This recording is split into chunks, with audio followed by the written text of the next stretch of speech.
Isto é parte de quando o papai disse que ele nos fez aptos para participar da herança. Isto é parte da herança. Como quando alguém deixa o testamento e diz, olha, a fulano lhe deixa o carro, a Beltrano deixa a casa, pois a papai disse, isto é para meus filhos. E tu és um filho, diga, eu sou um filho. Então aqui diz, isto é para mim. Diz, o qual transformará. O que vai transformar? O que é que se transforma? O corpo da humilhação? Alguém que não tenha corpo de humilhação não transforma. Para que transformar alguém que já não tem corpo de humilhação? Mas aqui diz, o qual transformará o corpo de nossa humilhação, para que seja semelhante, para que seja o quê? De que é semelhante? Igual ao corpo de sua glória. Leia comigo e aproprie-se. Por favor, Arthurito, deixa aí. Diga comigo. O qual transformará o corpo de nossa humilhação para que seja semelhante ao corpo de sua glória. Segue dizendo, pelo poder com o qual pode também sujeitar a si mesmo quantas coisas? Todas as coisas. Veja que precioso, abençoado. Quero tua atenção neste momento. A transformação é uma promessa que papai nos garante e ele não pode ser debochado, ele não mente. Isso é nosso. E quando diz qual transformará, qualquer pessoa pode dizer, a transformação vem desde cima ou não está por aí. Não. A transformação, ele nos explicou que primeiro se transforma a mente. Papai dizia recentemente, Jesus Cristo, o homem ali, manifestado, em nosso meio dizia, que assim também como Jesus Cristo, quando morreu, diz que o conhecimento que ele havia decretado, isso foi o que o levantou dos mortos. Da mesma maneira, o conhecimento que está em ti e em mim, em nossa mente, o evangelho da incircuncisão tem poder. Alô? Para um dia manifestar essa transformação. A transformação não vem de fora. Diga, vem de dentro. Diga, vem desde dentro. Está aqui, toque-se um momentinho aqui e diga, aqui está a transformação. Esta palavra que tu crestes nela, que tu professas, que tu confessas, na qual tu te declaras firme e ancorado, tem o poder de manifestar essa transformação. Alô? E obviamente isso é para nós. Diz o qual transformará o corpo de nossa humilhação para que seja semelhante ao de sua o quê? De sua glória. Ou seja, nosso corpo vai ser transformado à glória da qual já está Jesus Cristo. Jesus Cristo participou de véus, você se lembra? Esteve em Melquisedeque, em Jesus de Nazaré, esteve em Jesus Cristo homem, mas já deixou os véus. Jesus já não tem véus. Deus já deixou os seus véus. Está em uma glória preciosa. A Jesus Cristo homem não vamos transformar. Quem te disse isso? Transforma o que tem um corpo de humilhação. Ele já deixou esse corpo de humilhação. Ele já está em uma glória preciosa. Quando se manifestar esse dia, e eu recebo que é hoje mesmo. Quantos recebem? Então nosso corpo vai ser igualzinho ao da sua glória. Quantos dão graças a papai? E esta palavra que vai nos transformar, vamos seguir ouvindo ela hoje. Eu recebo que é hoje mesmo. Vamos estar em pé e vamos apropriar-nos, desfrutarmos desta palavra linda. Dê um aplauso a Jesus Cristo, diga-lhe, graças, Senhor. Graças, papai. Vamos receber essas palavras inefáveis com gozo nas nações. De Gracia presenta la multiforme sabiduría de Dios, la mente de Cristo, las riquezas del pleno entendimiento en labios de Jesucristo hombre. Abba, Padre. El que escoge eso desde el cielo. Aquele que nos escolhe desde o céu e os envia à terra e nos mete um vaso de barro e os constitui, lhes dá uns dons. Às vezes esses dons estão adormecidos, escondidinhos, porque esses dons se capacitam quando você vai numa igreja de graça. Não é qualquer lugar que se chama igreja. Então começa a ativar-se uma medida que é em ti, e leva um tempinho enquanto você aprende a palavra, e depois você não pode safar-se daí, isso te absorve, te possui. Tens a melhor possessão. Não sais com nada, porque Ele mesmo é que já te constituiu daí. Por isso Paulo diz, estou preso nestas cadeias, porque isso é estar preso. Agora aqui é um detalhe que isto se presta, porque aí diz, ele mesmo constituiu a uns apóstolos, está no plural. Por isso é que alguns abençoados ao redor do mundo, eles dizem, o Zé Luiz não é meu apóstolo. Porque, como aí diz apóstolos, não diz apóstolo. Agora nós entendemos que para manter a unidade do Espírito tem que ser só um apóstolo, porque se você põe 2 apóstolos, então os apóstolos vão ensinar diferentes e entramos em diversidade. A pergunta, mas como explicar isso para dizer que só há um apóstolo? Porque ele deu 2 apostolados, por isso é que diz apóstolos. A Pedro fez o quê? Ele fez apóstolo da circuncisão e a Paulo, apóstolo da incircuncisão. São 2 apostolados. Assim que ele não podia dizer que ele constituiu a um apóstolo, ele constituiu apóstolos. Agora veja, que o apostolado de Pedro era um apostolado de maldade, e o apostolado de Paulo, um apostolado do bem. Porque o apostolado do apóstolo Pedro era uma mescla da lei de Moisés, que era um pacto com defeitos. O apostolado de Pedro foi um pacto com defeitos. E de um pacto, era um pacto passageiro. Vamos ver o que diz o apóstolo desse apostolado de Pedro em Hebreus. Voltamos novamente a Efésios, marque a página, mas vamos a Hebreus agora, capítulo 8, para que você veja um detalhe de onde nasceu o apostolado de Pedro.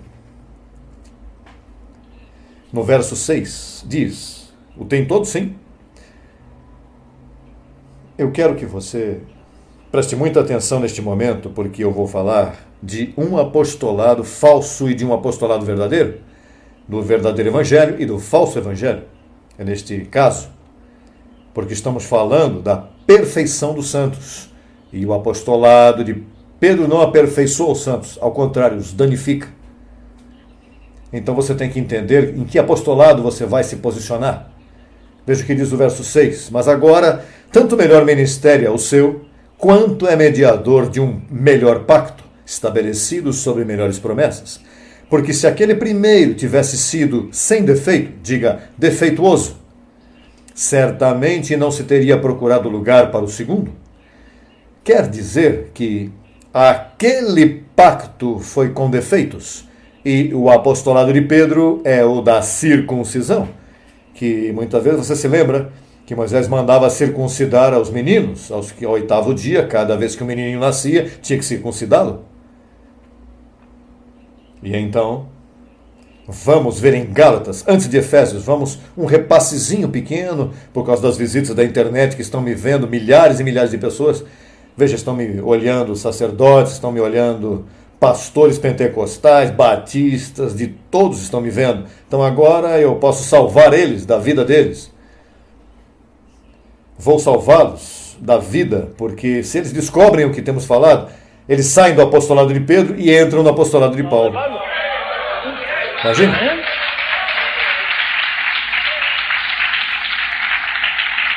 Em Gálatas, capítulo 2, no verso 7, fala desses 2 apostolados. Por isso é que Paulo disse que ele mesmo constituiu apóstolos, porque ele constitui apóstolos bons e maus. Igual que ele constituiu o diabo, foi ele quem o criou. E ele faz o bem e o mal. Deus é o governador de ambas as coisas. Agora veja o que diz aí no verso 7. Antes, pelo contrário, como viram que me havia sido encomendado o evangelho da incircuncisão, como a Pedro de quê? Diga 2 evangelhos. Há um verdadeiro evangelho e há um falso evangelho. O da incircuncisão é para nós, os gentios. O da circuncisão foi para os judeus. Então são 2 apostolados. Agora, há que ver, tem que ver a conduta de Pedro em seu apostolado. Veja o que diz no capítulo 2, no verso 14. Veja o que diz. Bom, no verso 11 primeiro diz que o líder da incircuncisão repreendeu ao líder da circuncisão. Ou seja, Paulo repreende a Pedro. No verso 11 ele diz, mas quando Pedro veio a Antioquia, lhe resisti cara a cara, porque era de quê? Quer dizer que Paulo vem e diz, veja irmãos, a mim foi dado o evangelho da incircuncisão e a Pedro o da circuncisão. Mas então aparece já repreendendo, Pedro, você está de condenar. E alguém diria, imagine, Pedro lhe dissesse, mas Paulo, se agora mesmo você disse que Deus me deu o evangelho da circuncisão, sim, porque você fique com os judeus, porque a incircuncisão é para os gentios. Circuncisão é um pacto defeituoso, aos gentios não leve isso. Por isso foi que Jesus, nos dias de sua carne, dizia aos apóstolos, pelo caminho de gentios não vão. Olha, não levem isto aos gentios, isso é para vocês, os judeus. Mas então no verso 14, Pedro não faz caso disso. Veja o que diz no verso 14. Mas quando vi que não andavam retamente conforme a verdade do Evangelho, diga do Evangelho, o Evangelho é a incircuncisão. E onde tu estás posicionado agora mesmo? A garantia de que tu andas na verdade, que não estejas em um ministério de mentira, de que não estás em um apostolado falso. É esse, veja como diz. Mas quando vi que não andavam retamente conforme a verdade do Evangelho, disse a Pedro, diante de todos, se tu, sendo judeu, vives como os gentios e não como judeu, por que obrigas aos gentios a judaizar? E o que fazia Pedro que obrigava a nós os gentios a quê? Pois você sabe que Pedro estava mal, porque o evangelho dele era de circuncisão para os judeus. O evangelho de Paulo era para nós, os gentios. Então o que acontece é que quando Paulo vai a Roma, começa, porque estavam lá os gentios. Os romanos não eram judeus, eram gentios. E então, pois, Paulo disse, este é meu território, Pedro, não se meta em Roma. Esse é meu território. O evangelho das incircuncisão, eu quero levá-la a Roma. Mas quando começou a falar, aí Pedro então maquinou. Não convém que esse homem viva? Então, a história, os que estão nos vendo na internet vão entrar na história, porque a história diz que Paulo deveria levar o evangelho da incircuncisão aos gentios, mas veio Pedro buscar uma forma de matá-lo. Então, quem foi o primeiro papa? Pedro. E o que fez Pedro? Paulo lhe disse, olha, tu estás de condenar, não me traga a circuncisão para os gentios. Mas Pedro persistiu. Por isso é que Pedro é mau. Pedro foi desobediente. Eu tenho que identificar a Pedro, as nações, porque o Papa está me ouvindo, eu não sabia disso. Deixa-me sair do falso evangelho.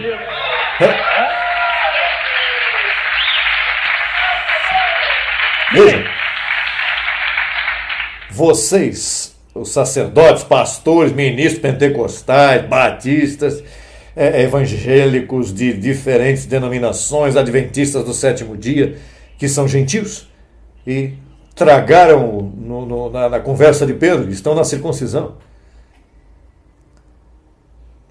Veja, Pedro foi mau desde o princípio. Deus escolheu 11 apóstolos para a circuncisão, para a maldade, porque esse é um pacto com defeitos. Mas você diz isso. Por que você disse de Pedro? Não diga a ninguém. Olha, eu estou falando na internet, ouça isso. Você sabe que Pedro fazia muitos milagres, não? Verdade que ele tirava demônios, fazia milagres. Mas tu sabes o que disse Jesus desses apóstolos? Ele disse, naquele dia muitos me dirão, em teu nome lançamos fora demônios, e eu direi, nunca vos conheci. Fazedores de maldade. Fazedores de maldade.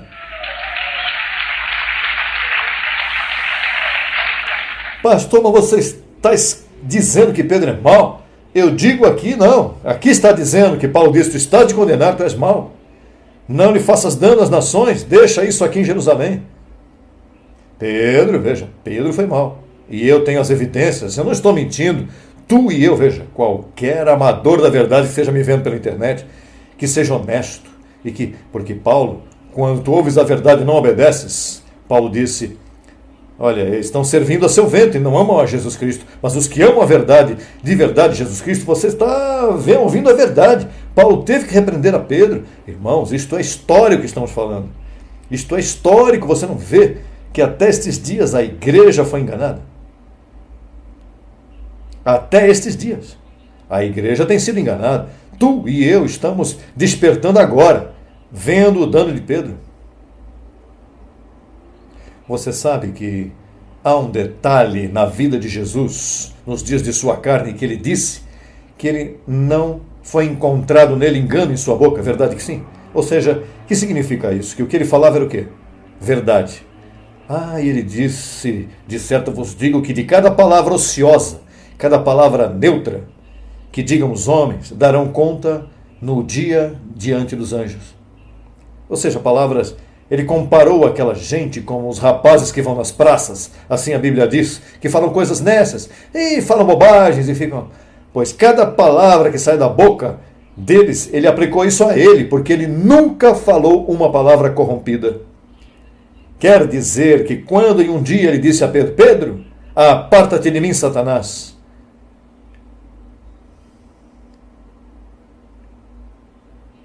Eu sei que isso é forte, mas isso está escrito. Esse é o problema, é que está escrito. Você não sabe que o papado romano, ou seja, a identidade que tomou lugar em Roma através de Pedro, havia maldade em Pedro. Ou seja, Pedro fez com todo o propósito de danificar os gentios.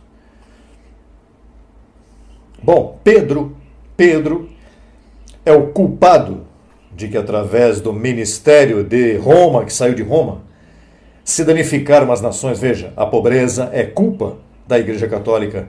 Veja, os enganos políticos, a corrupção política, todo o dano que está recebendo esse mundo agora é por culpa desse falso apostolado. Por isso é que Paulo, em Gálatas 1:18, disse que Paulo foi estar com Pedro por 15 dias, aí mesmo em Gálatas 1:18, podemos ver por causa das nações. Muitos de vocês já sabem, mas veja o verso 18 do capítulo 1 de Gálatas. Depois, passados 3 anos, subi a Jerusalém para ver a Pedro e permaneci com ele, o quê? 15 dias.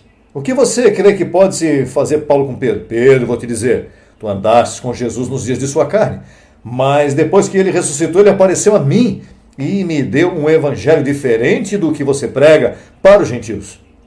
Em 15 dias se pode falar muito, alô? E então, depois, passam 14 anos e Paulo já não aguentava mais. Paulo disse, eu tenho que defender meu ministério, esse bandido não respeita. Eu estive 15 dias ali, eu adverti a ele.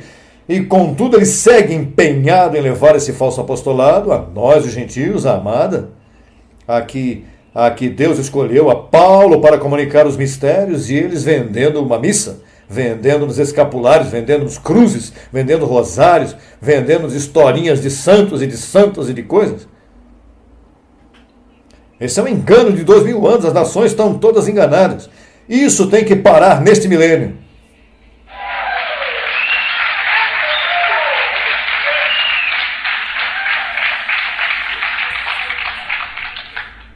E isso me traz perseguição, verdade que sim? E ainda mais que agora, pela internet, agora eles podem botar uma máscara aqui para que ninguém me veja no aeroporto. A mim não vou poder me tocar, nem que planejem. Não.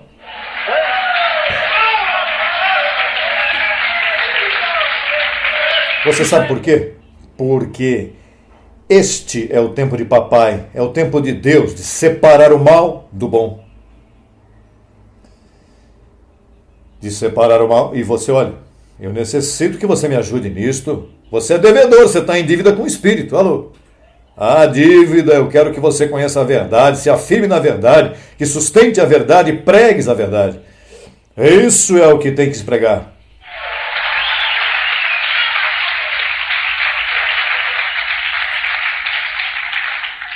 Dois apostolados, 2 evangelhos. Mas Thomas, e os outros 4 evangelhos? Isso não era evangelho, isso são histórias. Mateus, Marcos, Lucas, João. Como disse Lucas, já muitos trataram de pôr em ordem a história. Lucas, o livro de Lucas, você não está suposto a dizer, busquemos o santo evangelho segundo São Lucas. Não, porque Lucas disse, Lucas, o próprio Deus, se estivesse vivo, diria, não, isso não é nenhum evangelho, isso é uma história que eu escrevi, das coisas que eu investiguei. E 2 evangelhos, um falso e um verdadeiro. O verdadeiro é o do apóstolo Paulo e só se encontra em 14 livros, de Romanos a Hebreus. Logo estão os demais livros que são da Bíblia, mas não são evangelhos, são histórias, são escrituras. Mas o evangelho está de Romanos a Hebreus. E tu tens que saber isso. Porque esta é a expressão que fez nosso abençoado irmão apóstolo Paulo, que nos deixou o fundamento escrito. E já nós sabemos. Mas apóstolo, e por que ninguém tinha dito isso? Porque nós fomos enganados, sabe que eu também fui enganado, muitíssimo tempo. Eu suspeitava que havia alguma outra coisa, mas Você sabe que os teólogos que estão me vendo a mim, o que está dizendo esse homem? Veja, porque a mim está escrito. E por que ninguém havia dito antes? Porque isso Deus reservou, Deus velou o entendimento por 2000 anos, porque Deus escolheu a 11 apóstolos de maldade. Mas você está dizendo que os apóstolos eram maus? Todos eram maus. Veja se eram maus. Que a Bíblia diz que quando Cristo morreu, o apóstolo da incircuncisão, Paulo, disse: Cristo morreu de uma vez e tirou o pecado para sempre. Para que Cristo morreu? Para tirar o quê? O pecado do meio. Verdade? Ele sacou do meio para sempre.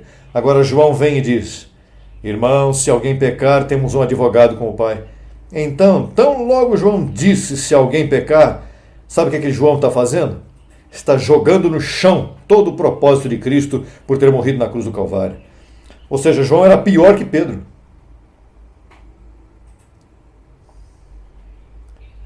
E Tiago disse: irmãos, já veis que o homem não é justificado somente pela fé, senão pelas obras também. Veja, e Paulo disse: irmãos, concluímos, pois, que o homem é justificado por fé, sem as obras. E Tiago diz: não. É por fé, mas também por obras. Não. Então Romanos 11,6, há que apagar, porque diz aí: e se é por fé, já não é por obras, de outra maneira, a fé já não é fé. E se é por obra, já não é por fé, de outra maneira, a obra já não é obra. Assim que Tiago é outro bandido também, irmão de Jesus também. Então eles seguem falando desses apóstolos aí. Não, eu tenho o chamado de identificar cada um deles. Eu tenho o chamado de identificá-los.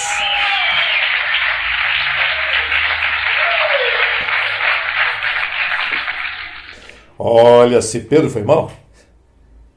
Por isso é que o Senhor disse: este povo ao bom chamam mal e ao mal chamam bom. Nem tudo que brilha é ouro. Você vê essa gente por aí, você sabe, com muitas figuras e muitas cerimônias, e pastores com uma Bíblia bem grande, e falam de Jesus Cristo, diz: o Senhor os ama, que Jesus Cristo é o Salvador do mundo, mas o diabo anda te buscando. Então isso é uma forma de falar bem, mas anulando. Cristo morreu pelos nossos pecados, mas não os tirou completamente, todavia se pode te achar em pecado. Então para que ele morreu? Deixando-te um corpo mau? As garantias são 100% de que vão te achar em pecado novamente, então Cristo morreu em vão na cruz do Calvário. Pensamos. Como é que te dizem esses homens que amam tanto o Senhor? Amam mais que nós. Andam com suas Bíblias assim por todo o aeroporto. Eu já vi, eu vejo, eles me escondo, para que não me confundam com eles. Eles andam com a Bíblia assim. Esses são os que dizem: irmão, Deus odeia o pecado. Sim. Então, se te acham em pecado, você fica aí, se Cristo vier. Mas que pecado? Tirou ou você está de pé? Há muitas formas de anular o que uma pessoa representa. Há homens que te dizem coisas, mas no fundo, Paulo chamou a eles vãs sutilezas, aparência de piedade, mentes inchadas. 2 apostolados, um bom, um mau. Nós estamos debaixo do bom, o verdadeiro, o evangelho da graça dado a um só apóstolo, o apóstolo Paulo. Isso é assim? Recebemos? Bom, vamos seguir lendo o verso 11 de Efésios. Livro aos Efésios, capítulo 4, verso 11. diz que um próprio Espírito constituiu a uns apóstolos, a outros profetas, a outros evangelistas, a outros pastores e mestres, com o fim de aperfeiçoar aos santos para a obra do ministério, para a edificação do corpo de Cristo, até que todos cheguemos à unidade da fé e do conhecimento do Filho de Deus, a um varão perfeito, à medida da estatura da plenitude de Cristo. Então, o propósito era de a edificação do corpo de Cristo. Agora deixa-me perguntar, abençoado. Vou te pôr a pensar de novo. Te vou pôr a pensar. Se ele constituiu o apostolado da incircuncisão para edificar o corpo de Cristo, e aquele que fazia esse trabalho estava suposto a ser Paulo e o mataram em Roma, então onde estava o corpo de Cristo? Pedro não pôde levantar o corpo de Cristo, porque Pedro é da circuncisão e a lei nada aperfeiçoou. Ele representava a lei. De fato, a missa é uma fotocópia do que os judeus faziam no deserto. Então, onde está o corpo de Cristo? Diz, para a edificação. E o edificador não havia aparecido até 1986. O corpo de Cristo não existiu por 2000 anos. Começou quando este ministério começou. Aí começou o corpo de Cristo. A igreja, aí começou. Olha, o apóstolo da graça estava escondido, mataram a Paulo e aí ficou. Para ele poder edificar, o corpo de Cristo tinha que trazer o edificador. E o edificador, neste caso, já que eu entendo que eu sou eu, mas eu estava enredado também nessa bolha que eu estava metido. Eu também estava enredado nisso. Eu tinha, veja, uma igreja, atente bem, uma igreja que une a Paulo com os apóstolos. Você tem memória, se lembra de que as pessoas dizem, não, aos 11 apóstolos, Judas se suicidou, ficaram 11, então Paulo veio como número 12, ele foi o último dos apóstolos. Então mesclam os dois, isso é o que fazem as chamadas igrejas. Os de hoje mesclam aos 12 e então pegam um pacotinho inteiro, circuncisão com incircuncisão, pacotam e fazem uma igreja disso. E isso não levanta o corpo de Cristo. Você não pensava assim? Eu pensava assim, que Paulo, chegou como um abortivo aí, mas o puseram aí com os apóstolos e o mesclaram. Não. Paulo disse, eu o primeiro. Paulo disse, eu o primeiro.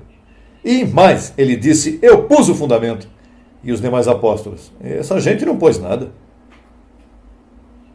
E Paulo, mas não seja vaidoso, reconheça Pedro. Tem que reconhecer, porque eu não posso reconhecer, porque isso é lei mesclada com Cristo. E a lei nada aperfeiçoou um pacto com defeitos? Então, o corpo de Cristo tinha que edificar-se. Mas como se iria edificar? Com as ferramentas verdadeiras. Mas, pastor, então os demais grupos cristãos não são o corpo de Cristo? Estão desmantelados, como aconteceu com o profeta que pegaram uma mulher e a partiram em 1000 pedaços. Assim está esse corpo, está sangrando, está por aí. Não sabe para onde vai. Uns creem nisto, outros creem naquilo, ninguém numa diversidade tremenda. Isso, o corpo de Cristo é um povo que fala uma mesma coisa, com o mesmo sentir, o mesmo parecer, com um apostolado. Como começou o evangelho da incircuncisão? Pois pegaram a Paulo e o levaram ao paraíso. E Jesus Cristo apareceu a ele e deu instruções. E veja o que ele disse, porque Pedro não. Pedro recebeu lá desde Moisés, lá as instruções foi o que Moisés deixou escrito, mas Paulo não. Veja Gálatas capítulo 1, verso 11, para que você veja como Paulo diz de onde ele recebeu o evangelho da incircuncisão. A graça. Capítulo 1, verso 11 de Gálatas. Veja como diz. Mas faço-vos saber, irmãos, que o evangelho anunciado por mim, exclusividade, por mim, não é segundo o quê? Homem. Pois eu não o recebi, nem o aprendi de homem algum, senão por revelação de quem? Jesus Cristo teve que revelar a ele. Pessoalmente nos subiu ao paraíso. E então relatou a ele as instruções de Deus. Olha, Paulo, o velho pacto eu dei para o pecado, para que conhecessem o que é mal, mas dei temporariamente. Por isso tive que tirar esse pacto e estabelecer um novo pacto, estabelecido sob melhores promessas, porque aquele tinha defeitos. Aquele era um pacto de maldição, um pacto que condena o homem, o faz sentir pecador. Então Paulo, por revelação de Jesus Cristo revelava a ele, e ele dizia, ouça isso, e tens que ter cuidado com Pedro, porque Pedro conheceu a mim quando eu era servo da circuncisão. Ou seja, Pedro vai tratar de pregar-me nos dias de minha carne. E eu estou dando evangelho a você para os gentios, mas não permita que Pedro leve isso aos gentios. Ele vai destruir os gentios com isso. Por isso é que Paulo disse a Pedro, Pedro, tu estás de condenar, não trate de judaizar os gentios. Revelava isso a Paulo e revelava. Então Paulo escrevia e enviava essas cartinhas. E as escreveu, mas então o mataram em Roma. Mas trataram de matá-lo antes, porque Deus o protegia. Mas chegou um momento onde Deus, no decreto de Deus, Deus disse, vou permitir que Paulo desapareça e deixe o fundamento. E depois eu trago outro.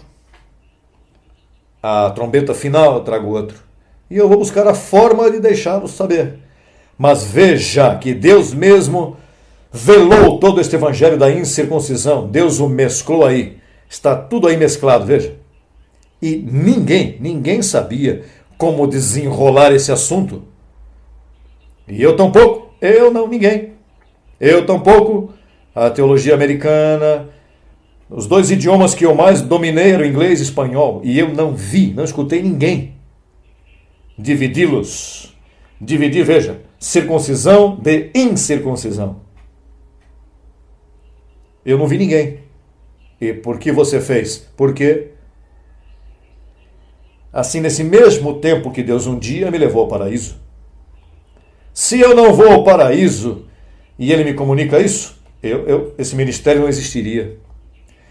Porque aqui eu também não ia entender, ninguém entendeu, ninguém pregou o que se diz nesse ministério por 2000 anos, ninguém disse. O próprio Jesus Cristo me apresentou assim de frente e começou a falar comigo e me abria a Escritura e disse, Romanos 6, tu estás morto ao pecado. Romanos 7, estás livre da lei. Romanos 8, o Espírito de vida em Cristo Jesus te livrou da lei. José Luiz, ele mesmo me dizia, não é que vai te livrar, te livrou no presente da lei do pecado e da morte. Tu estás salvo para sempre, José Luiz. Ele mesmo me falou. Então, logo isso aconteceu, imagine que maravilha que eu estou metido em um sistema de estar mesclado com os dois evangelhos, circuncisão e incircuncisão, e tão logo eu me levanto no outro dia, eu me levanto dizendo, eu estou salvo para sempre, eu estou livre do pecado, eu sou impecável, não posso ser encontrado em pecado, ainda que eu peque, eu não posso ser encontrado em pecado, porque eu não estou debaixo da lei, a lei te acha em pecado, mas a graça te cobre, você não pode ser achado em pecado, mesmo que peque. Naturalmente tem as consequências de fazer o que é mal, não? Como temos dito e repetido. Mas desde esse dia eu comecei a pegar essas perninhas e fiz um rascunho das perninhas. Aí está.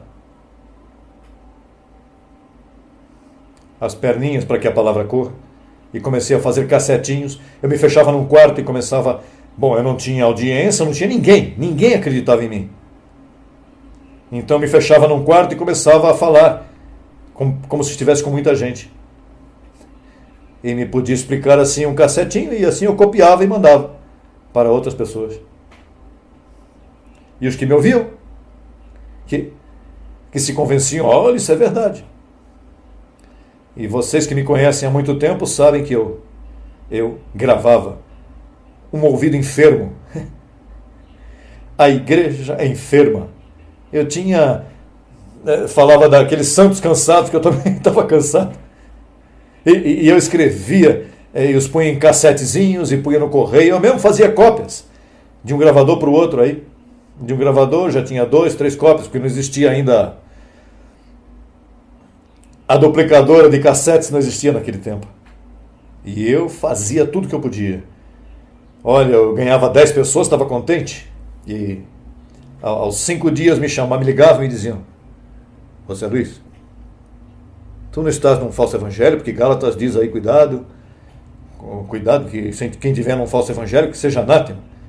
Não, eu estou tratando de tirar 10 desse evangelho falso aí. Olha, que luta que eu tive, hein? Para ganhar um pouquinho. No começo, bem difícil. Até que o anjo do Senhor me apareceu em Guaynabo e me disse: muda para Miami. Pegue as malas. Não fique, deixa a casa aí com os móveis, com tudo e vai para Miami. Porque em Miami eu tenho uma ponte para as nações. E eu arranquei para Miami. Imagine. Crendo nesse chamado, porque não havia nada, ninguém. Eu sei que o anjo me disse: vai para Miami. Então eu tive 2 anos aqui e não aconteceu nada. Não sabia como fazer isso. Bom, e agora? Eu vou fazer como? E então as instruções. Mete-te na rádio. Começa com 15 minutos. E aí foi a revolução. E começou a palavra a correr. Olha, poderia ter dinheiro para chegar agora às partes do mundo? Eu gostaria.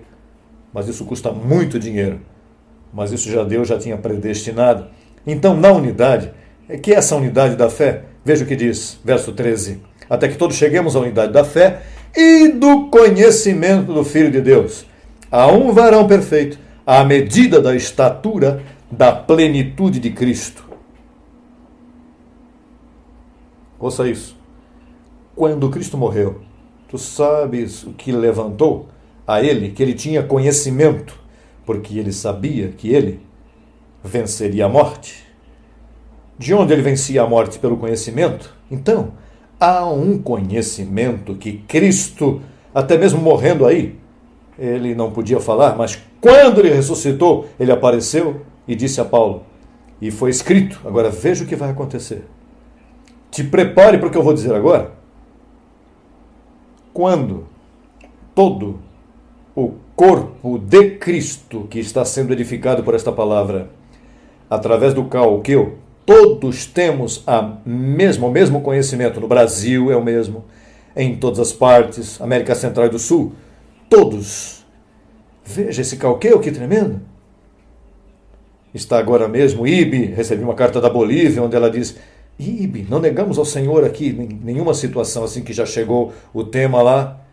E em Cuba, não negamos ao Senhor, em todas as partes. Agora, quando todos os que estão sendo edificados por este evangelho, que é o evangelho da incircuncisão, o corpo, este corpo corrupto que nós temos, esse conhecimento é um código que a carne não pode suportar, e vai chegar um momento que, no momento dado, toda a igreja vai ficar vestida de incorrupção através deste código que é o evangelho da graça.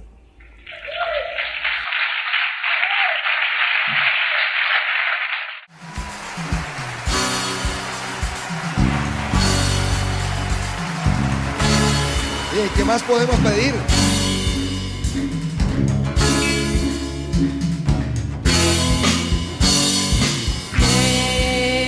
Jesucristo es el Señor. Jesucristo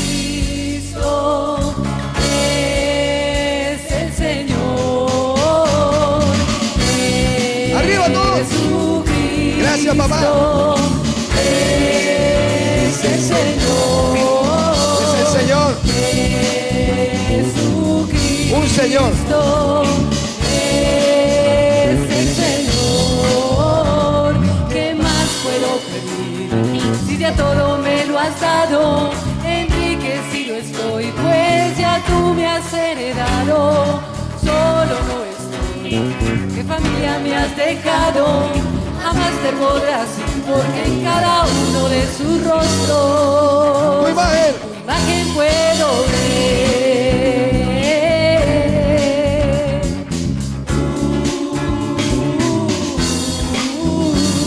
¿Qué más puedo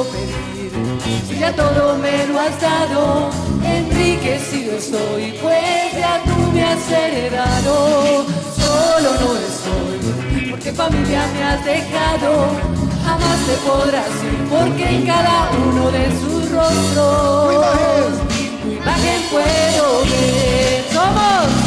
Somos tus copias perfectas, mi Señor, creados para gobernar.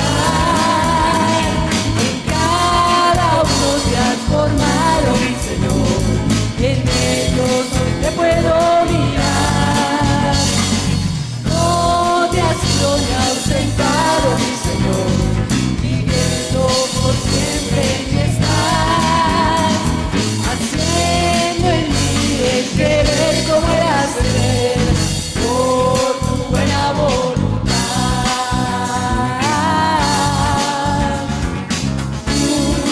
Jesucristo es el Señor. Jesucristo es el Señor. Jesucristo es el Señor. Jesucristo,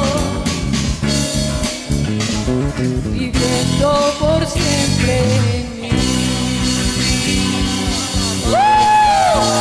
Padre, la mejor tarde, amada, el mejor día. Gracias, que sean sin límite, la mejor semana.